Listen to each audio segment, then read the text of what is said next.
AP high court జాబ్స్‌కు సంబంధించి notification విడుదలైంది. అయితే ఈ ఆన్‌లైన్ అప్లికేషన్ సబ్మిట్ చేసే టైంలో మీరు కొన్ని డాక్యుమెంట్స్ అప్‌లోడ్ చేయాల్సి ఉంటుంది. ఆ తర్వాత ఎగ్జామ్ ప్యాటర్న్ కూడా ఒకటి ఉంటుందన్నమాట. సో, ఈ రెండిటి గురించి ఇప్పుడు చెప్తానండి. ముందుగా అయితే ఇంతవరకు ఈ ఛానల్ సబ్స్క్రైబ్ చేసుకున్న వాళ్ళు సబ్స్క్రైబ్ చేసుకొని వీడియో లైక్ చేసి షేర్ చేయండి. మీకేమైనా నాతో మాట్లాడాలంటే కాల్ మీ ఫోర్ ద్వారా కాల్ చేయండి. తెలుగు ఇంజినీరింగ్ ఎడ్యుకేషన్ టెలిగ్రామ్ ఛానల్‌లో జాయిన్ అవ్వండి. ఈ వీడియోకి ఒక హైప్ ఇవ్వండి. ఇక టాపిక్‌లో వెడితే సో, ముందుగా మాట్లాడుకుంటే మనం ఇప్పుడు అప్లికేషను ఫిల్ చేసేటప్పుడు మీరు అప్లోడ్ చేయవలసినవి ఒరిజినల్ సర్టిఫికేట్స్ ఏవైతే ఉంటాయో మీ అకాడమిక్ క్వాలిఫికేషన్‌లో పాస్ అయిన సర్టిఫికేట్స్. అయితే 10థ్ క్లాస్ దాంట్లో వచ్చేసరికి డేట్ ఆఫ్ బర్త్ ఎవిడెన్స్ ఉంటది కాబట్టి అది. ఇక కమ్యూనిటీ సర్టిఫికేట్ కూడా మీరు సబ్మిట్ చేయాల్సి ఉంటుంది. అది కూడా ఎవరంటే ఎవరైతే రిజర్వేషను పొందుదాం అనుకుంటున్నారో అంటే SC, ST, BC, person with bench mark disability, EWS, meritorious sports persons, ex service man, వీళ్ళందరూ కూడా ఖచ్చితంగా అయితే ఈ కమ్యూనిటీ సర్టిఫికేట్ అనేది లేటెస్ట్ది అది కూడా సబ్మిట్ చేయాల్సి ఉంటుందన్నమాట. ఇక ఆ తర్వాత వచ్చేసరికి ఎవరైతే ఈ బ్యాక్వర్డ్ క్లాసెస్లో అంటే ఏ, బి, సి, డి, ఈ కేటగిరీస్లో ఉన్నారో వాళ్ళందరూ కూడా community certificate of non creamy layer వచ్చేసరికి ఏదైతే ఉంటుందో అది ఖచ్చితంగా లేటెస్ట్ సబ్మిట్ చేయాలండి. సో ఇది గనక మీరు అప్లోడ్ గనక చేయనట్టయితే అప్లికేషన్తో పాటు మిమ్మల్ని ఓపెన్ కేటగిరీలో కన్సిడర్ చేస్తారు.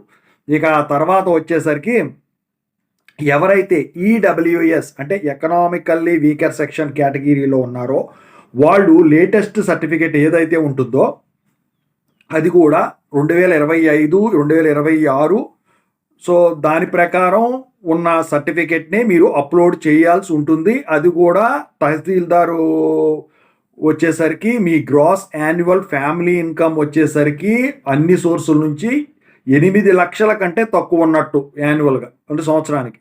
సో అట్లా ఉండాలన్నమాట. ఆ సర్టిఫికేట్ కూడా అప్లోడ్ చేయాలి. ఇక ఆ తర్వాత వచ్చేసరికి persons with bench mark disability reservation కనుక మీరు క్లెయిమ్ చేయాలి అనుకుంటే లేటెస్ట్ సర్టిఫికేట్ వచ్చేసరికి 2025, 2026 ఉండాలండి. అది కూడా మెడికల్ బోర్డు మీ డిసబిలిటీ దాని పర్సంటేజ్ ఎంత ఉందో ఖచ్చితంగా మెన్షన్ చేస్తూ ఒక సర్టిఫికేట్ ఇవ్వాలి, దాన్ని అప్లోడ్ చేయాలి.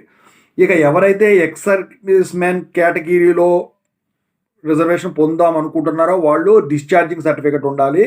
ఒకవేళ మీరు కనుక జాబ్ చేస్తూ ఉన్నట్టయితే మీ ఎక్కడైతే చేస్తున్నారో మీ ఓనర్స్ అంటే మీ అడ్మినిస్ట్రేషన్ వాళ్ళు ఎంప్లాయర్ అవుతారు. వాళ్ళు నో అబ్జెక్షన్ ఎన్ఓసి సర్టిఫికేట్ ఇస్తేనే మీకు కుదురుతుంది, దాన్ని కూడా అప్లోడ్ చేయాలి.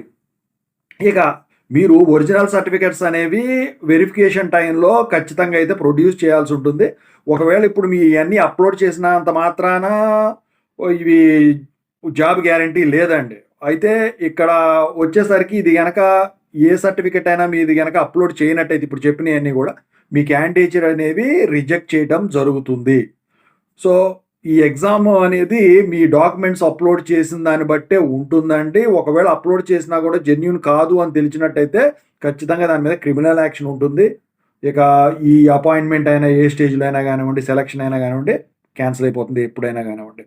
ఇది డాక్యుమెంట్స్ అప్లోడ్ చేయాల్సింది. ఇక రిక్రూట్మెంట్ ప్రొసీజర్ ఏంటి? రిక్రూట్మెంట్ ప్రొసీజర్ వచ్చేసరికి సిబిటి ఎగ్జామ్ అంటే కంప్యూటర్ బేస్డ్ ఎగ్జామినేషన్ అండి. అయితే సెక్షన్ ఆఫీసర్కి వచ్చేసరికి డిగ్రీ స్టాండర్డ్లో ఇస్తారు. ప్రతి ఎగ్జామ్ కూడా 80 మార్క్స్ ఉంటుందండి. అయితే ఇప్పుడు సెక్షన్ ఆఫీసర్కి వచ్చేసరికి జనరల్ నాలెడ్జ్ మీద 20 మార్కులు, మెంటల్ ఎబిలిటీ మీద 10 మార్కులు, లా అంటే సివిల్ అండ్ క్రిమినల్ ఉంటుంది కదా దాని మీద 50 మార్కులకు ఉంటుందండి. ఒక్కొక్కటి ఒక్కొక్క మార్క్ అండి. ఒక్కొక్క క్వశ్చన్ 80 మార్కులకు పేపర్ ఉంటుందండి. ప్రతి ఒక్కళ్ళకు కూడా 90 నిమిషాల టైం ఉంటుంది. ఒక్కొక్క క్వశ్చన్కి ఒక్కొక్క మార్కు. ఇక ఆ తర్వాత సీనియర్ సిస్టమ్ ఆఫీసర్ కానివ్వండి, కంప్యూటర్ ఆపరేటర్ కానివ్వండి, అసిస్టెంట్ లైబ్రేరియన్ కానివ్వండి, లైబ్రేరియన్ గ్రేడ్ 2 కానివ్వండి, యూడీ స్టెనోగ్రాఫర్ కానివ్వండి, assistant and examiner, typist, copyist, data entry operator, స్టెనోగ్రాఫర్కి వచ్చేసరికి డిగ్రీ స్టాండర్డ్లోనే క్వశ్చన్ పేపర్ ఉంటుంది. జనరల్ నాలెడ్జ్ 40 మార్కులు, మెంటల్ ఎబిలిటీ 40 మార్కులు, సేమ్ ఇందాకట్లాగా ఒక్కొక్క మార్కు 90 నిమిషాలు 80 క్వశ్చన్లు. ఇక ఆ తర్వాత ఆఫీస్ సబార్డినేట్ 10th స్టాండర్డ్లో ఉంటుందండి. జనరల్ నాలెడ్జ్ 50 మార్కులకి, మెంటల్ ఎబిలిటీ 30 మార్కులకు ఉంటుందండి. సో ఇది క్వశ్చన్ పేపర్స్ సంబంధించింది.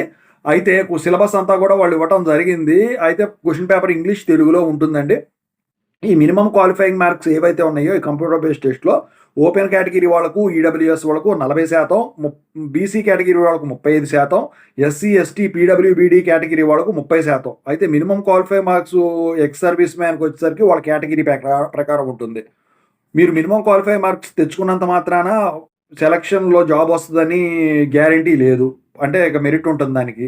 అయితే ఇక్కడ వచ్చేసరికి ఈ senior system officer, computer operator, UD stenographer, typist, copyist, data entry operators ఏవైతే ఉన్నాయో వీటికి వచ్చేసరికి సెపరేట్ స్కిల్ టెస్ట్ అనేది వీళ్ళు కండక్ట్ చేయటం అయితే జరుగుతుందనమాట. మీకు తెలుసు కదా, ఇంతకుముందు చేసుంటారు. ఇది స్క్రీనింగ్ పర్పస్ కోసమే ఈ ఎగ్జామినేషన్ అనేది వీళ్ళు ఆబ్జెక్టివ్ టైప్ ఎగ్జామినేషన్ అనేది కండక్ట్ చేయడం జరుగుతుంది.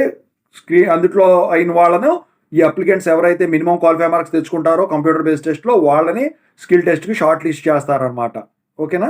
సో ఈ కంప్యూటర్ బేస్డ్ ఎగ్జామినేషన్లో వచ్చేసరికి ఈ రీనోకింగ్ అనేది ఈ షార్ట్ లిస్టింగ్ కోసమేనమాట.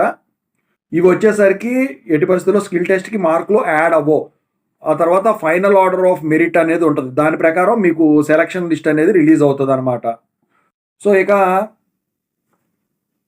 స్కిల్ టెస్ట్కి సంబంధించిన కండక్టింగ్ మోడ్ కానివ్వండి, ఏదైతే ఉంటుందో, లేకపోతే ఆ తర్వాత ప్రాసెస్ కానివ్వండి, అఫీషియల్ వెబ్సైట్లో వాళ్ళు అంటే ఏపీహెచ్సి ఉంటుంది కదా, దాంట్లో అప్లోడ్ చేయడం అయితే జరుగుతుందన్నమాట. ఎవరో కూడా అపాయింట్మెంట్ అనేది డైరెక్ట్ రిక్రూట్మెంట్ ద్వారా అయితే కుదరదండి, కొన్ని కేసుల్లో తప్ప.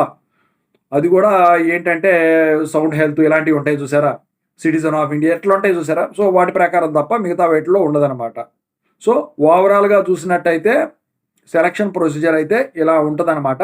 అయితే మెరిట్ లిస్ట్ అనేది వచ్చేసరికి మార్క్స్ ఏవైతే వచ్చినాయో క్యాండిడేట్స్కి రిటర్న్ టెస్ట్లో దాన్ని బట్టి ఉంటుందన్నమాట. సెక్షన్ ఆఫీసర్కైనా, లైబ్రరీకైనా, అసిస్టెంట్ లైబ్రరీకైనా, అసిస్టెంట్కైనా, ఎగ్జామినర్స్కైనా, ఆఫీస్ సబార్డినేట్కైనా.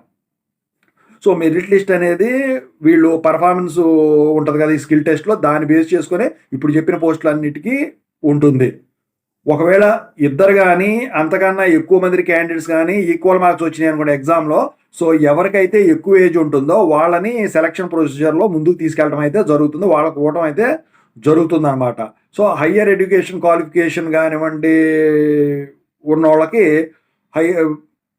హయ్యర్ ప్రియారిటీ ఇస్తారనమాట. టై అయితే ఏజ్లో కూడా టై అయింది అనుకోండి, ఆ క్యాండిడేట్ ఎవరైతే హయ్యర్ ఎడ్యుకేషన్ క్వాలిఫికేషన్ ఉంటుందో వాళ్ళని కన్సిడర్ చేస్తారు. హయ్యర్ ఎడ్యుకేషన్ క్వాలిఫికేషన్ కూడా ఉందనుకోండి, టై అయింది అనుకోండి, అంటే సేమ్ వచ్చింది అనుకోండి, క్యాండిడేట్కి ఎవరికైతే హైయెస్ట్ మార్క్స్ వస్తాయో ఈ ఎడ్యుకేషన్ క్వాలిఫికేషన్లో వాళ్లకు ఇవ్వటం అయితే జరుగుతుంది. సో ఈ హైకోర్టు ఈ స్కోర్ని నార్మలైజ్ చేయడానికి వాళ్ళు డిసైడ్ చేస్తారు మొత్తం కూడా. ఈ మల్టీ షిఫ్ట్స్ ఇవన్నీ కూడా మొత్తం కూడా వాళ్ళే చేస్తారండి, నార్మలైజేషన్ ప్రక్రియ అన్నీ కూడా. ఓకేనా? సో ఓవరాల్గా అయితే ఇది.